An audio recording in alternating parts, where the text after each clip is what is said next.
Bonjour, bienvenue à tous. Le 104 en direct pour cette 10e édition du salon Materials and Light. Le trophée Décarbonons. On est en compagnie d'un des lauréats dans la catégorie circuit court et production locale. Bravo à Yann Santer, notre invité. Bonjour Yann.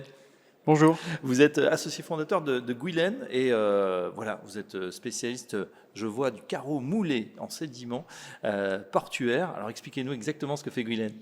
Oui, Guylaine valorise en fait des sédiments de dragage qui sont extraits par les gestionnaires portuaires pour des raisons d'entretien.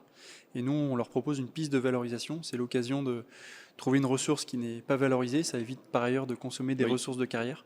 Et donc on propose effectivement des carreaux aujourd'hui, mais on a vocation à se développer de manière industrielle pour proposer des substituts aux terres cuites et au béton dans la construction. D'accord. Auparavant, ça veut dire que c'était tout simplement, ça partait à la benne, c'était pas valorisé, c'était jeté? Oui, en fait, en grande partie, c'était rejeté au large, donc ça perturbe les écosystèmes marins qui sont très fragiles.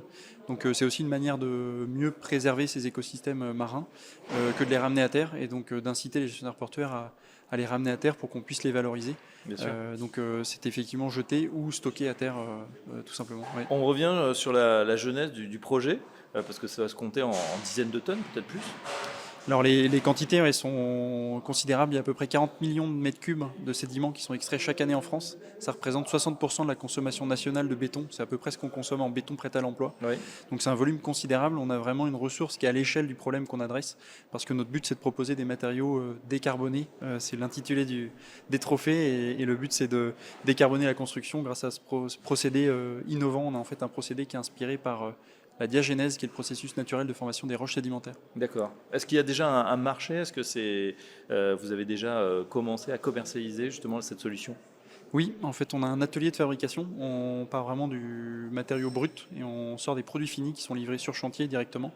Donc, on fait toute la transformation en interne et on produit donc des revêtements murs et sols, intérieurs et très bientôt pour l'extérieur.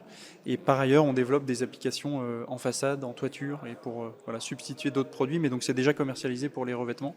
On fait aussi de la sous-traitance pour des éditeurs de mobilier. Oui. Et on peut aussi faire du sur-mesure pour des petites séries de mobilier, pour un restaurant par exemple qui souhaite des tables avec notre matériau, ou pour vraiment du sur-mesure sur des comptoirs. Ça peut se faire de manière plus ponctuelle. Ouais. Eh ben voilà, une très belle opportunité en tout cas et un bel exemple de revalorisation des matériaux. Je disais putain, en dizaines de milliers de tonnes donc et on vous souhaite une vive expansion. Merci Yann Santer, je rappelle que vous êtes associé fondateur de Guylaine.